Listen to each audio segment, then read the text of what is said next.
Welcome everyone to our live webinar session, which focuses on attracting and recruiting London talent in 2020. Just a couple of quick housekeeping items. I'm sure you're used to webinars and video meetings by now, but just to remind you that you're all on mute and you can't turn on your video. It's on Zoom webinars, you can't enable that for participants.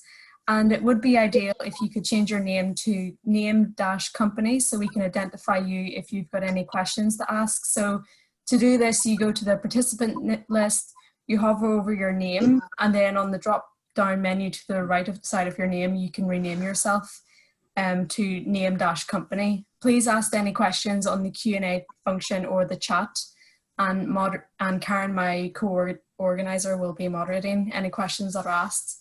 So this event has been really popular with lots of you asking questions on Eventbrite registration forms, so thank you. That's really helped us to shape our discussion today. We aim to untangle a lot of assumptions or recent concerns regarding recruitment during COVID-19, such as, can I recruit now? What steps do I need to take? Is London talent still there?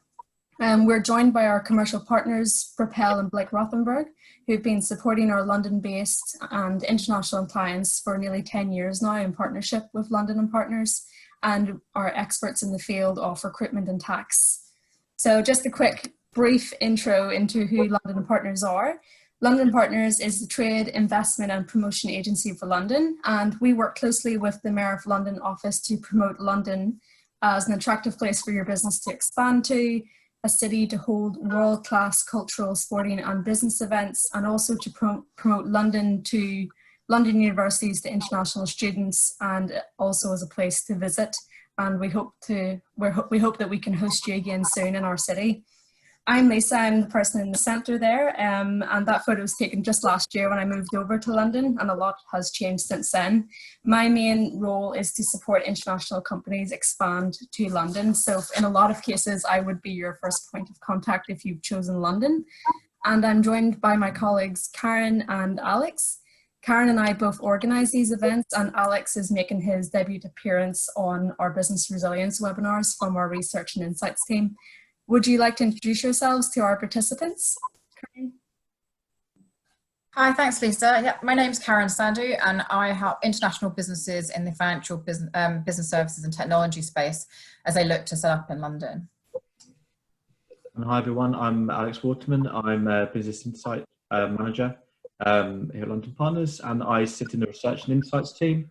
There's a team of 8 of us, and I principally support our FTI and trade and growth teams within London with research and insight requests and bespoke projects as well. Thank you. Thank you, Karen, for helping me organise these events, and thanks, Alex, for joining us for the first time.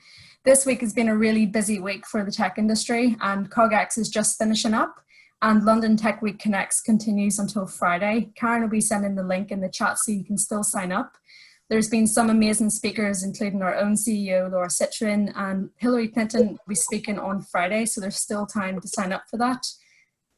So whenever you register, make sure you check in your junk mail in case the logins for that event goes into your junk mail. We've had a few issues with that.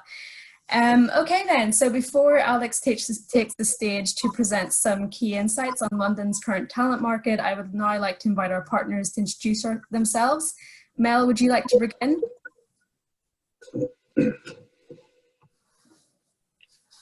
Hi everyone. Hello everyone. My name's Melina, or Mel. I'm the Chief Exec and founder of Propel. We are a talent solutions business. We help high growth tech companies not just grow domestically, but we do a lot of FDI.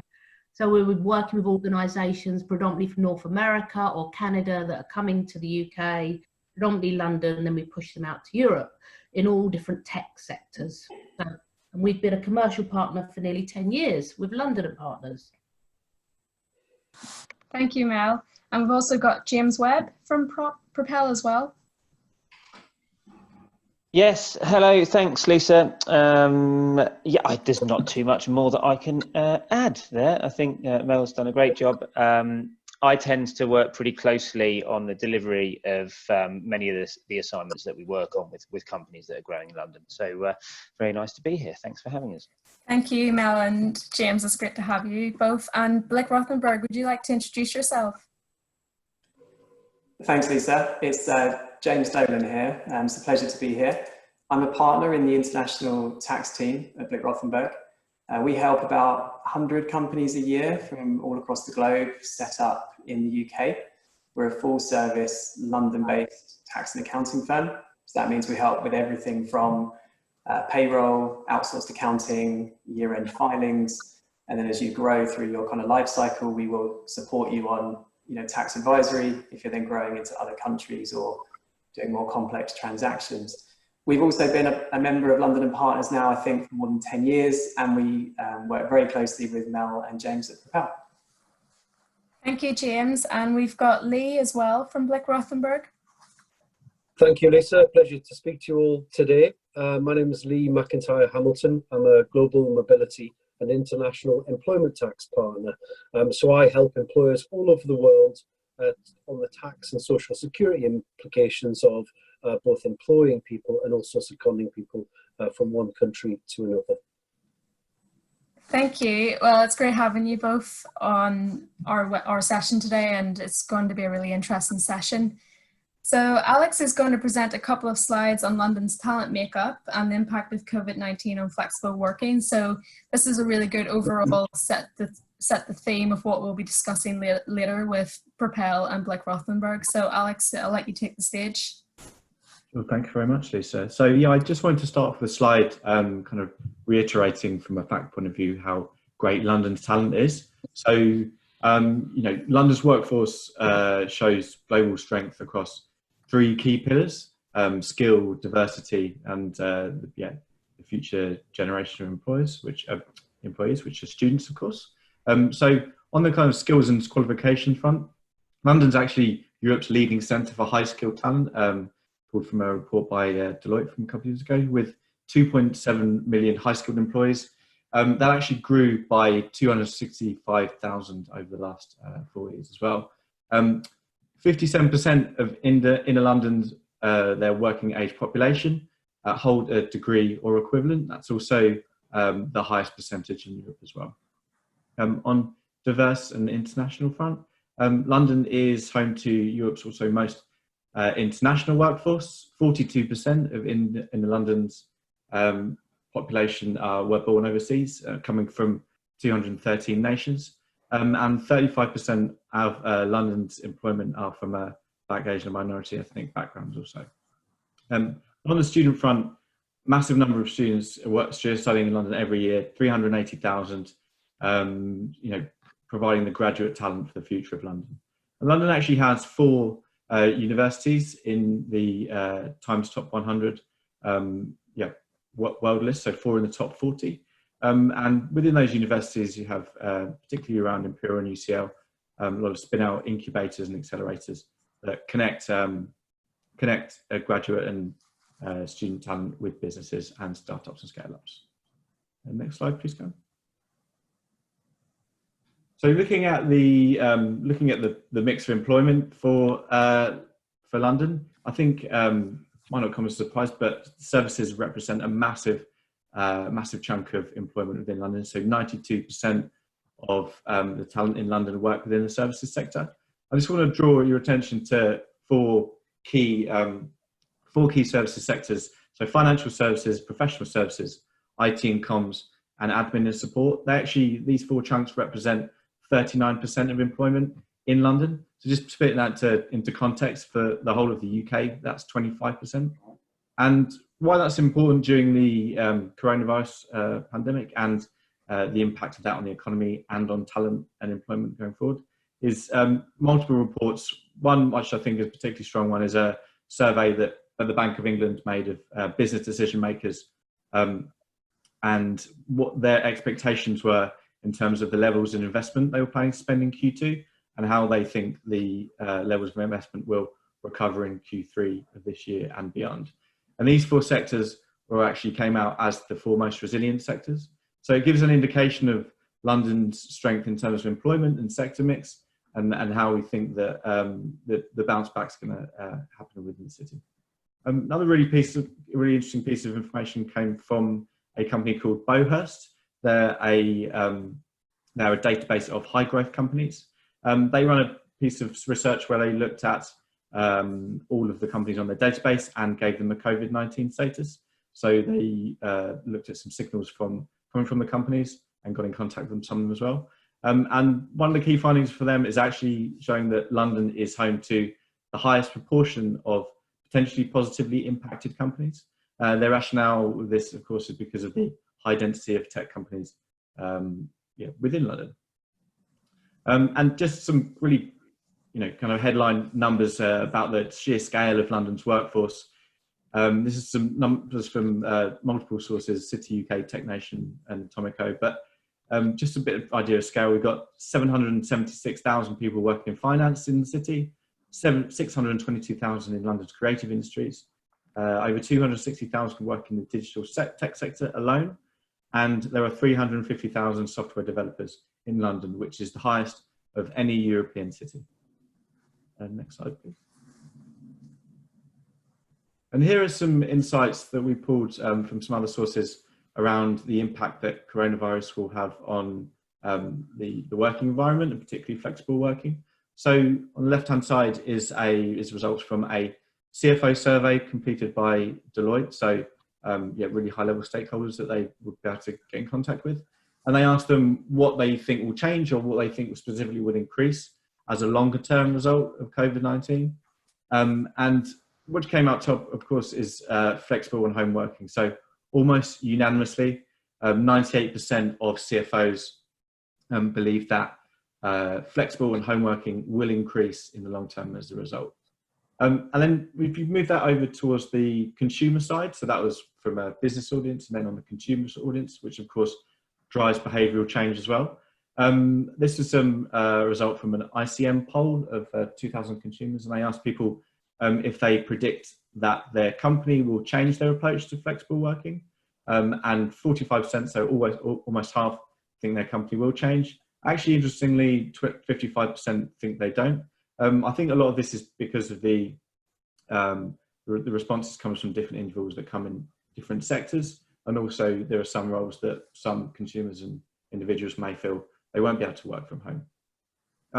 Looking at actually the level of home working that might be expected from individuals, so over a third, 36%, expect to work from home at least one day a week moving forward, or as a result of the lasting impact of the coronavirus pandemic. And then 15% actually expect to work from home at least 3 days a week. So on the kind of flip side of that, anything that might potentially be seen as a other side to remote working is actually, interestingly, 30% of individuals surveyed said it's lonely working from home. And then of course said they actually miss socializing informally with colleagues.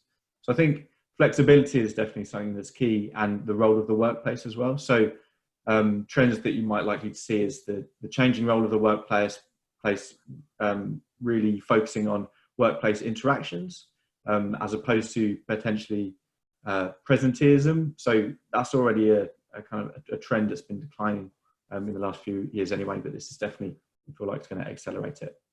Thank you, Alex.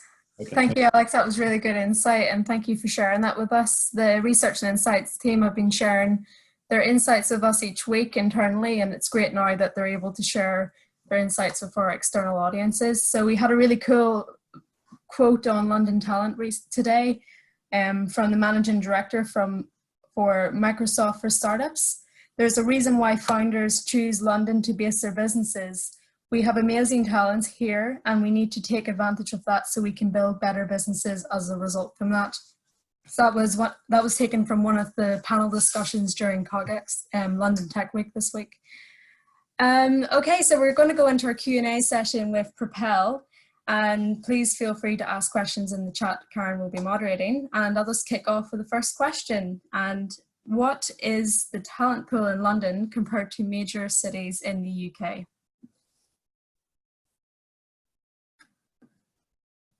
There we go, unmuted. Hi everyone, we've got quite a lot to get through, so do We had a lot of questions that came in for the chat, so I'm going to get on quite quickly. So if it seems like I'm going through this quickly, or James is going through it quickly, please do feel free to jump in and ask more questions, or to contact us after. So the question, what is the talent pool in London compared to other major cities in the UK?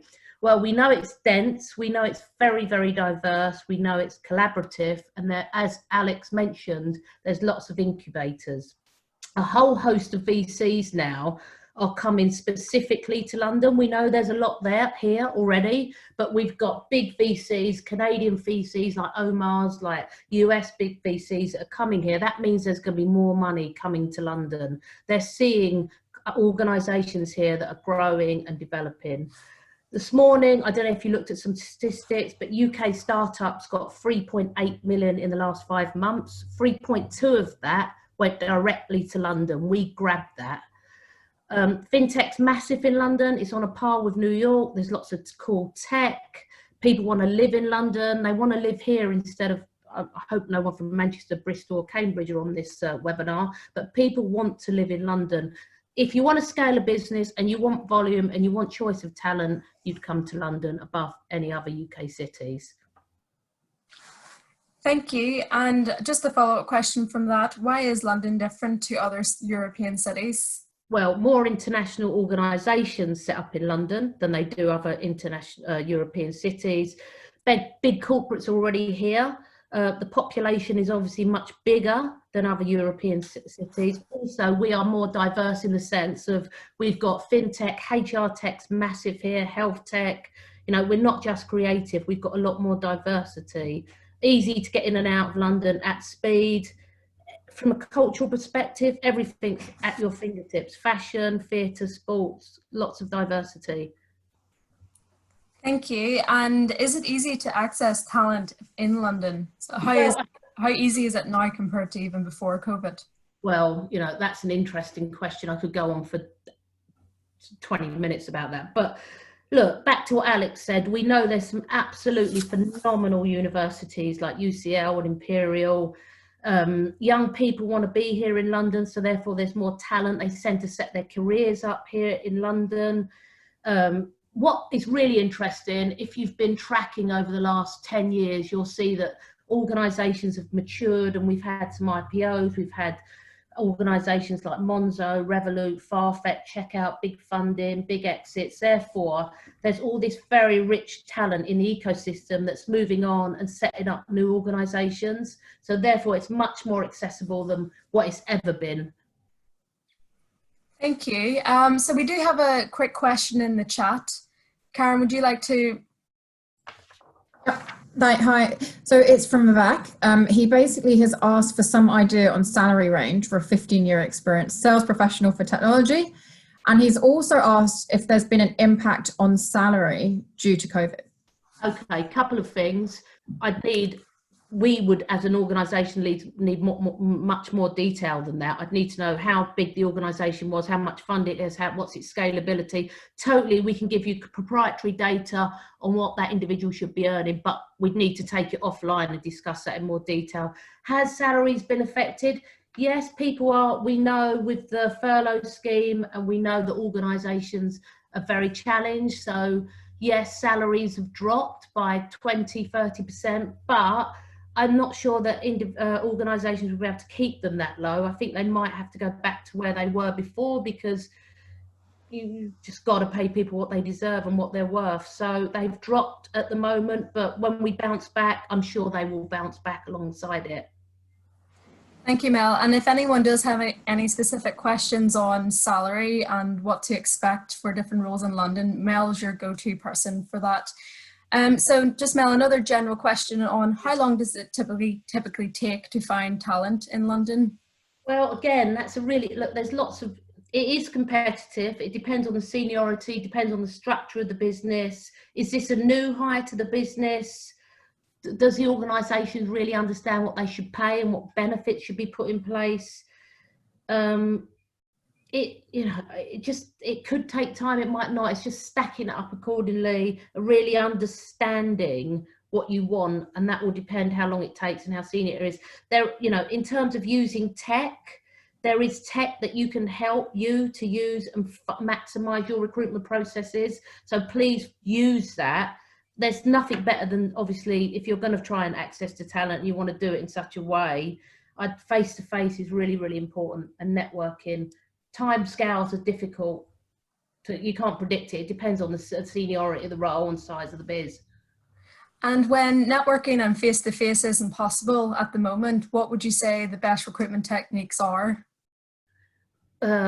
Network, yeah, well, jumping on as one thing, people are available. I've found this out more than, if you want to talk to an organization or a company or a person, I know there's a bit of Zoom fatigue, but people are still interested in connecting, and this is the best time than ever because they're at home like all of us. So my suggestion would be, do your research, do your homework, target the companies, the people you want to talk to, and, you know, jump on a Zoom or whatever that might be, but people are up for it at the moment. Thank you. And for a lot of businesses launching a new business in the UK for the first time, how do they retain their culture when launching in a new city? So if they bring it over someone from their organisation, sometimes it might be easier because fundamentally that person will understand their values and their mission. Make sure that all the stakeholders are involved in that process of setting up, being part of what you're doing in the organisation. Make sure that it's really clear what your values are, ask the right questions, dig deep, make sure that actually the people you're hiring are the right people and they share the same values, and push the buttons to find out. Train the people that you're bringing on, make sure you keep connected with them from the HQ perspective, and just keep connected, keep talking, make sure the process is right. And it's just all about systems, internal systems as well, really, really, really, really important. And keeping. Thank you, Mel. And we've just got another question here on the chat. Karen will tell you what the question is. Hi, so it's from Alison. Is there any hesitation from talent about being in a major city post-COVID? So are people considering smaller markets with less population density and lower cost of living? I'm sure they're considering many things. Everything's up in the air at the moment. I'm absolutely certain that we will see lots of remote working. I'm sure that costs will come and you'll see pods of talent be in different cities. Absolutely. We know that London, there's a lot of talent here, but equally, yes, there's Bristol, there's Cambridge, there's Liverpool. People are thinking differently and we don't all have to be in the same place. But people, it's a big one to answer at the moment. I think it's all a bit still undecided. Yeah, I guess a lot of people are thinking that they don't necessarily need to hire in London anymore if people can work remotely. So just moving on to another subject is diversity, which is a very topical subject at the moment. And how important is it to have a diverse leadership team? Well, I can just go through these answers are just so easy. It's, you know, diverse leadership teams equals diverse ideas, increased productivity, improved creativity, increased profits. We know that. We've looked at bottom line of companies that have leadership teams and diverse. Also, it's fantastic in terms of, I hate to say it, but if you want improved employee engagement, people want to see people that look like them, that feel like them, that are like them.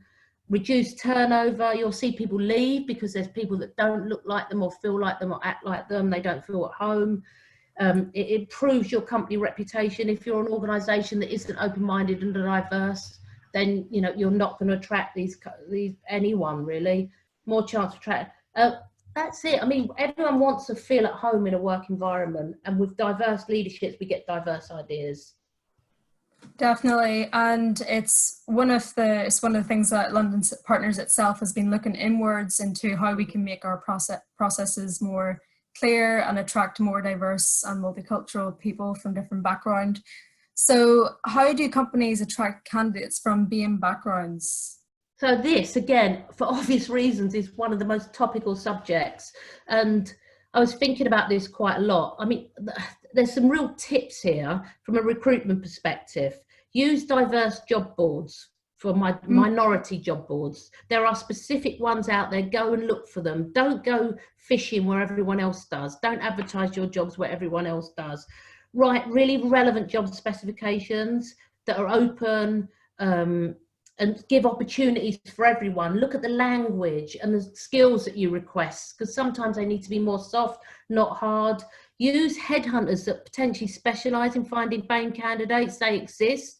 Go and hunt them out. Go and look for them. Also, make sure that hiring managers that are owning this process need to be diverse too, even from the point of looking at the CVs before that gets to interview. They need to be diverse. Give people opportunities, then the rewards be amazing. Oh, another one I thought of today, which was ask people within your organisation to give references of other BAME people or their friends or people they know or people they respect. Big one is showcasing videos, storytelling, make sure that anyone that's BAME is on panels, talking positively, promoting their journeys, who they are and what they do and how well they're doing. Make change, be uncomfortable. The thing is, it's an ongoing thing. It needs to be part of the DNA of the business. Don't start and then stop, because it's just not very authentic. I definitely feel like we need to get you back on another session just to discuss this topic. It's you've got some brilliant insights and tips there. So I'm just going to skip ahead a few questions and move on to James. Good. In the interest of time, apologies. And James, what do you need to do to get your business ready to hire in London? Hello, Lisa.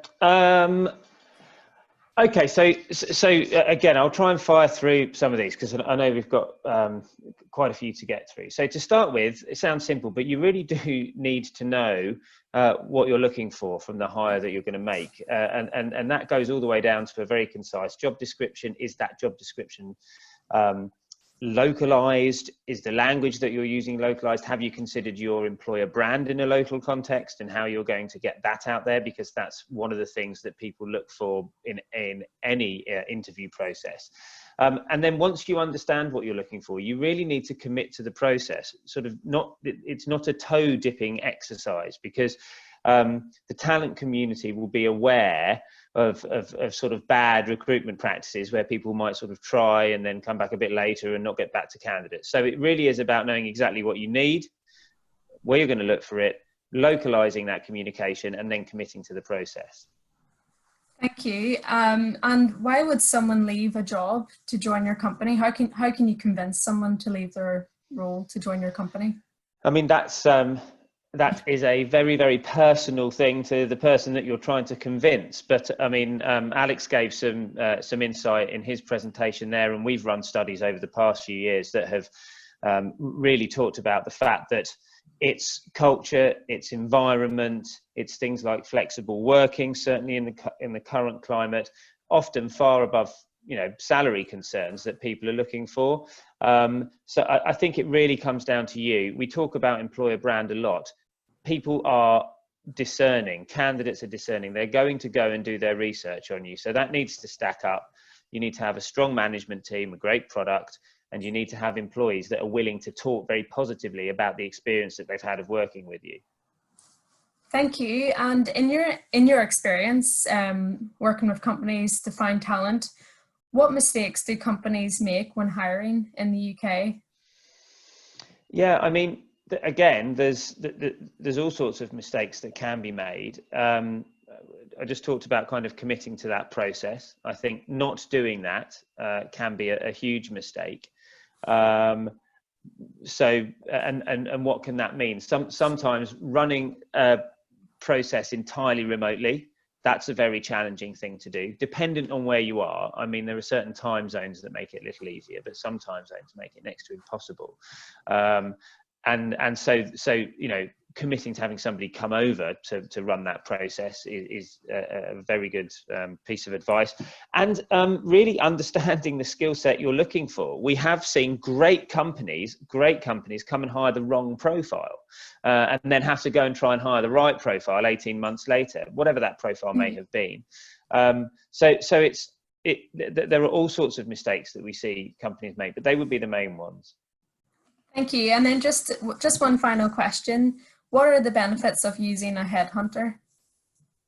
Oh, you've set me up at the finish, haven't you, Lisa? So look, I mean, there's a time and the place for every business, I would say. And And working with London and partners over the years, we've spoken to many organisations that were not inclined to use headhunters, and that's absolutely a valid way to look at it. When you're ready to use a headhunter, you might do so because you're looking for a breadth and depth to your research process. You're looking for a local partner who has a network and an extended network that is going to give you access to a greater pool of talent than you might have the time and resources to access of your own accord.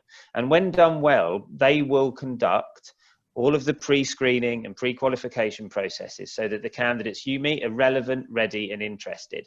And a good headhunter is an extension of that employer brand. So, that's why you might choose to engage with one. Thank you very much. Thank you, Mel and James, for going through the majority of the questions. And if anyone does have any questions, do feel free to reach out to Mel and James. You've got their email addresses there, and they'll be able to provide you with more in-depth information to any follow-up questions. So James Dolan and Lee have a short presentation followed by questions on key employment trends they're observing, permanent establishment risk, and employment taxes. So please ask questions in the chat. Karen's been moderating them so far. And James and Lee, over to you both. Yeah, thank you, Lisa. It's James here, and Mel, James, that was fascinating. So thank you. I really enjoyed that. I guess Lee and I have got the slightly difficult job of talking about tax and making it interesting. So what we've done is we've done a couple of quick slides that we will run through just to sort of set the scene for some of the, I suppose, the issues that you're going to have to grapple with when you're hiring people in a new jurisdiction on the tax side, because all of these are kind of critical things that, if you get it wrong, will cost money and potentially could cause an issue on a future sale or a listing. So it's important that you get these things right. I guess you've heard all the themes from Alex and others around people working remotely. If we go back before COVID and probably a year or two prior to COVID, many groups would specifically avoid hiring people outside of their home jurisdiction. And they would do that because of the tax risk partly that comes with the hiring people. Instead, what they would do is have a plan for international expansion and actually largely set up an entity, let's say in the UK, and then hire people into that company and do it with a very predetermined, pre-planned process. And that meant that they could manage that process carefully, all the relevant stakeholders would buy into it, and it was kind of an agreed process and budget. Where we are now is that new business models have come to the fore, and COVID has kind of accelerated some of that. So in part, people are working from home a lot more. We have many companies where people are perhaps living in the UK, even though their employer is, let's say, a US parented group, and their contract of employment is with a US company. And maybe they're here in the UK because their family are here and they wanted to spend lockdown with them. Or perhaps they're stranded here or in another jurisdiction because they have immigration issues or they can't fly because of the lockdown. So we're in a world now where people are, organizations are grappling with people being scattered around the world and working from home. And that creates tax risk for both the company and the individual. If you look at the studies, I think it's more than 50% of employees now want to work from home because they're finding they can be more efficient, they don't have to commute, they can be spend more time with their family. And actually, some companies are also recognizing this and saving costs by no longer having an office space and not renewing leases. I think it's Twitter that's no longer, everyone will be working from home. I think Google and Facebook will all be working from home until the beginning of next year. And we do have companies that have said, we won't be renewing our lease because our workforce can carry on working remotely. So all these changing models are happening around us. And I guess what Lee and I are going to talk about is, what does that mean for you from a corporate perspective and an employment tax perspective? We will cover the tax side. What we can't cover is the legal side. So there will be legal issues that you should speak to your legal counsel about. Thanks, Karen. If you could just flip forward one slide, thank you. So permanent establishment, this is the key kind of gating issue that you need to think about. If you hire someone outside of your home jurisdiction, the first question from a tax perspective you need to ask is that person creating a permanent establishment in that other country? So classic example would be US company hires a UK-based salesperson and employs them. You need to ask the question, is that person going to create a permanent establishment in that country, the UK? Because if so, that will give rise to tax filings for corporate tax, employment tax, potentially sales tax, and there could be other accounting obligations as well. So this concept of permanent establishment is really important. We're going to go through it at a very high level. There are broadly two tests. The first one is fixed place of business. So that's normally an office. So if you are a non-UK company and you take a 2-year lease out on a WeWork in London, and then you put a bunch of salespeople into that UK office, you're going to have a fixed place of business PE in the UK. Other things it could also be could include a place of management. If you've got senior management people doing a role in, say, the UK, but they're actually employed by a US or non-UK company, that could give rise to a place of management, fixed place of business in the UK. And equally, it can also apply to people working from home. And this is where it becomes quite subjective. Things you need to look out for are if a company contractually requires someone to work from home, that can give rise to a fixed place of business permanent establishment. Reimbursement of home office expenses, allocating a part of their house where you pay them, you cover their rent for that element, that could give rise to a fixed place of business. Very subjective, and in this new world, quite challenging for groups to manage that risk. The second one is dependent agent. This is where you have employees who are signing contracts habitually on behalf of another, in this case, non-UK company. Normally that would be where you have sales teams. Those are the highest risk people you need to look out for.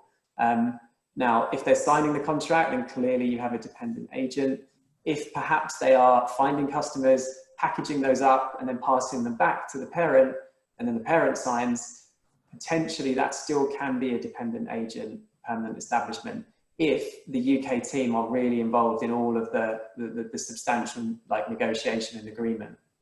Now, if you get this wrong, the tax authorities can go right back to the date that you started operating, in this case in the UK, and then assess you for all the underpaid taxes. Now, I guess I've made that sound quite complicated. I don't want to scare people here, but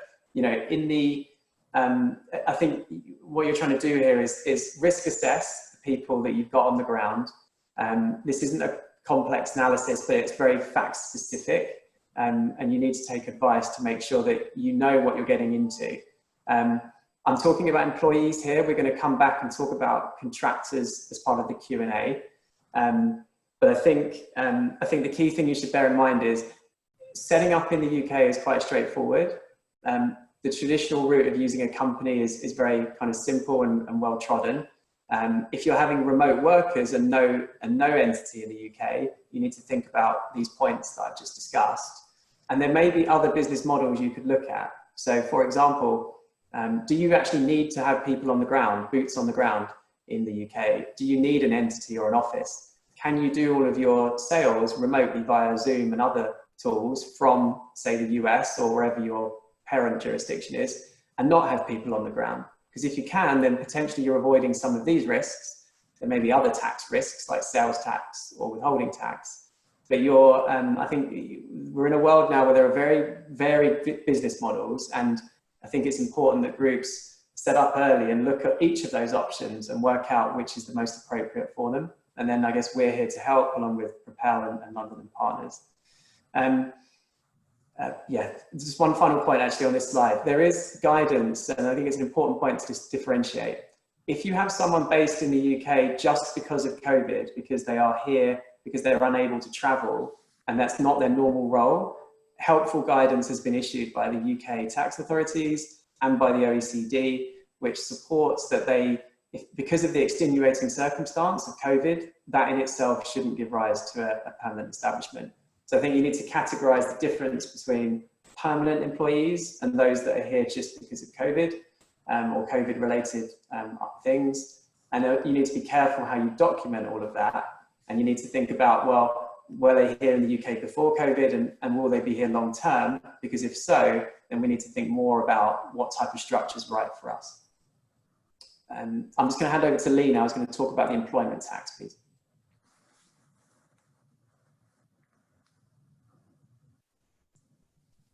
Can you hear me okay? You need to go off mute. Not allowing me. Can you hear me now? Yeah, I can hear you now. Oh, excellent. Very good. Thank you, James. Well, I suppose just a brief overview then of the kind of things we're seeing when employers are looking to engage and employ new talent. And I think one of the key things really is, upfront as part of the hiring process is exploring what are your options as an employer in terms of engaging somebody? Are you going to self-employ them? Do you need a company? Do you trigger a permanent establishment? Do we need an agency, for example? Looking at the options, working out what's possible under the rules, and then what is best for you in that particular scenario. A couple of points on that. I think it's really important, where possible, to engage the individual in that process, because obviously any particular arrangement is going to impact them more than likely, whether they're self-employed or employed, but also to retain control.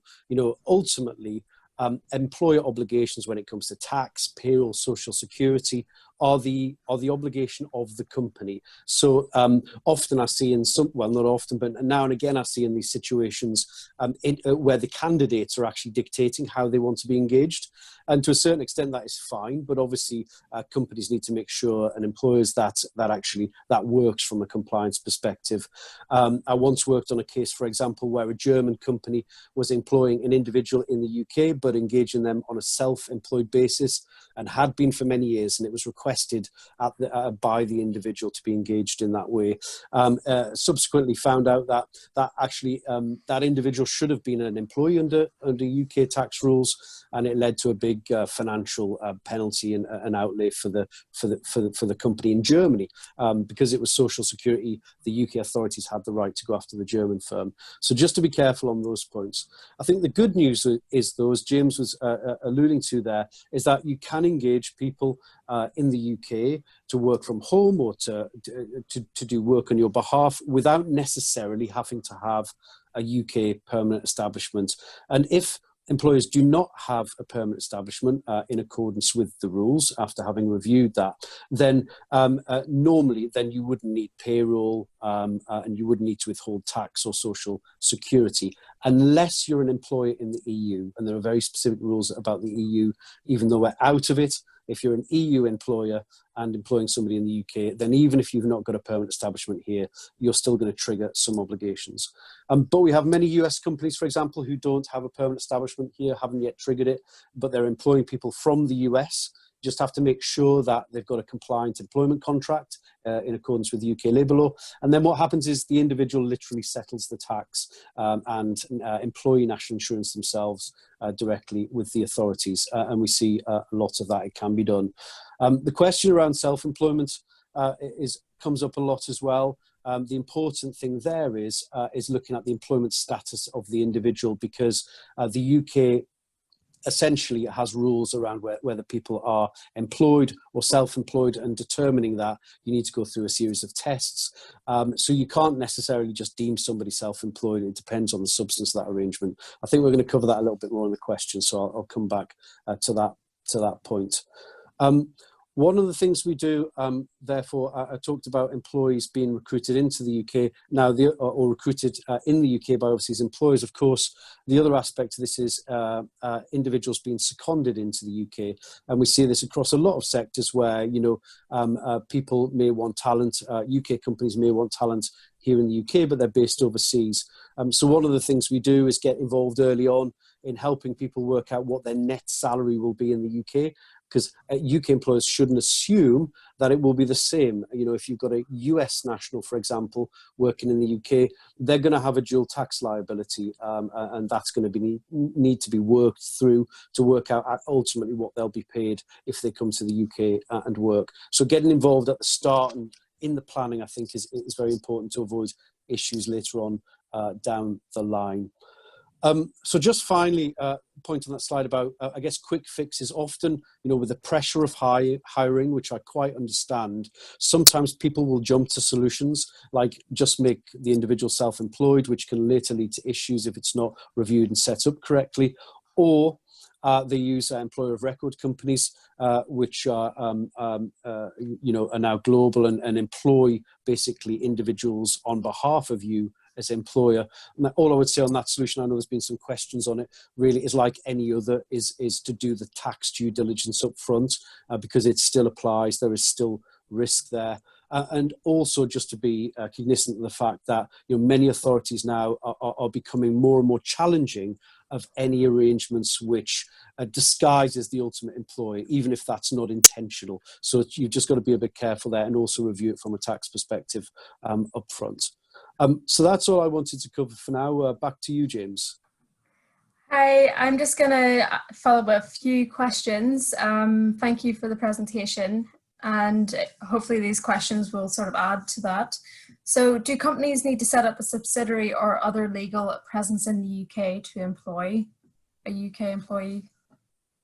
So not necessarily. Essentially, the decision of whether you set up a subsidiary is largely based on, you know, do you have a long-term plan to be in the UK? And if so, and given that you might have a taxable presence here, the permanent establishment risk by having people on the ground, maybe then it makes sense to have an entity. If you don't need to do business in the UK, i.e. boots on the ground and an office here, then there are other options that you can start with. And often that's what groups do. They will sell into the UK. They will do business with the UK from their home jurisdiction. And that means you don't need an entity to begin with. So it's very much dependent on, I guess, what your plans are for the presence. As soon as you start having an office or salespeople, then generally entities start being formed or branches in the UK, because that helps ring fence some of that risk. Okay, and then you talk about not needing books to hire a UK employee, and that groups who do business with the UK might not necessarily need people in the permanent UK employee. Can those groups still use contractors in the UK? Yeah, so that's a good question, Lisa. We spent a lot of time talking about employees here. Yes, groups still can use contractors.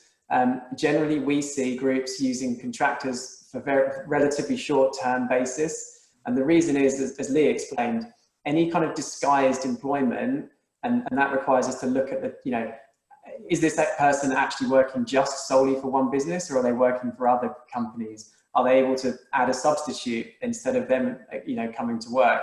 How much control do they have over their own business? If they don't meet some of those tests, then they could be deemed an employee. And if you're then treating them as a self-employed contractor, you're potentially at risk as a company, and you know, you should have withheld payroll taxes, etc. So I think generally lower risk for very short-term type arrangements, possible for longer-term arrangements, but you need to be very careful and assess whether that person truly is a contractor and independent, or whether they actually could be deemed an employee. Thank you. And so we had a question that came through in Eventbrite, and it was a bit of a scenario. So I'll just detail it out now.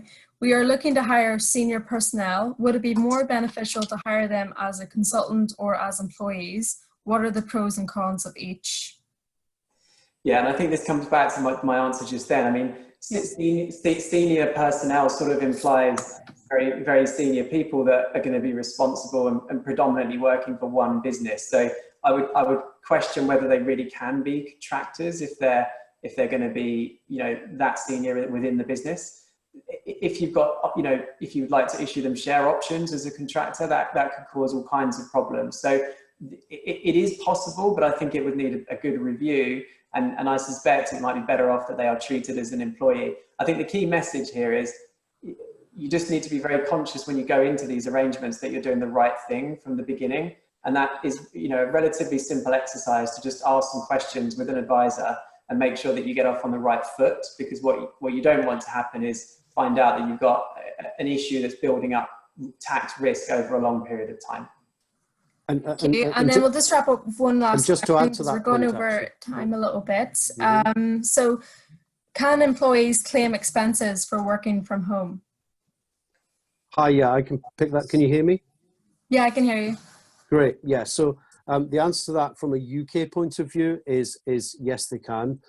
They can pay, it's not a huge amount. They can pay from the 6th of April of this year, pay £6 a week without any kind of records needing to be kept for those working from home, where that's to cover the additional costs of working from home.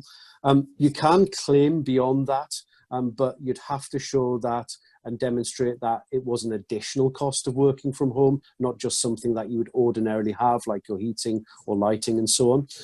And also, if you're wanting to claim those kind of expenses, yes, of course, your employer would need to agree to reimburse them, but to have them tax-free, you'd need to keep supporting evidence of the expense amounts, but also what they were, demonstrating that they were additional costs as a result of working from home. Thank you, Lee and James Dolan, for that. That was a really good, informative session. I can see why working with London and Partners clients, how yourselves and Blick work so well together, and Propel work so well together with our clients. So if any of you on the line would like to ask any additional questions, please feel free to reach out. We'd love your feedback on the session. Karen, could you launch the polls, please?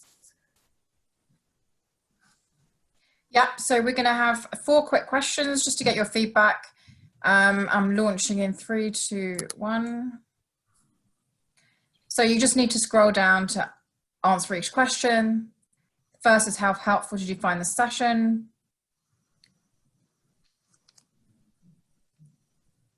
I'm going to give you just a bit of time to fill those in. The second question is, how likely are you to recommend London Partners Q&A sessions to other businesses?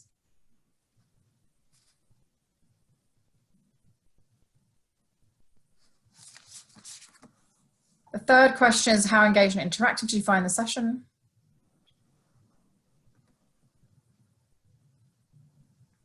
And the final one is what you would like us to address in upcoming activities. And I'm going to end it in 5, 4, 3, 2. Just wait there, Karen. There's loads more coming in. Oh, okay. Too eager. Yeah, there's been a lot of really good feedback. Yeah, we can close it up now. I think that's the last one. Thanks. Okay. Thank you. Great. Thank you for your good feedback. I can see so far. Very good. 86%. So we have a few upcoming business resilience webinars coming up on a fortnightly basis. Our next webinar will be on Wednesday, the 24th of June. And we'll be inviting Burn Marketing to discuss how you can prepare your UK marketing plan. And then on the following slide, it's our Global Good News Room. This is a WhatsApp group you can join to receive positive news stories and updates on what is happening in London. And we'll send you the details for that in the follow-up. And then just lastly, here are all of our contact details. We'll of course send you these along with the follow-up, so you can reach out to Melina and James Webb at Propel, and James Dolan and Lee at Blick Rothenberg if you've got any more questions that you need answered. And thank you once again to Alex from our own research and insights team, Melina, James Webb from Propel, James Dolan and Lee from Blick Rothenberg for joining us today and sharing your expertise. And hopefully we'll be in touch soon. Thank you. Thank you. Bye everyone. Thank you very much. Bye-bye. Bye.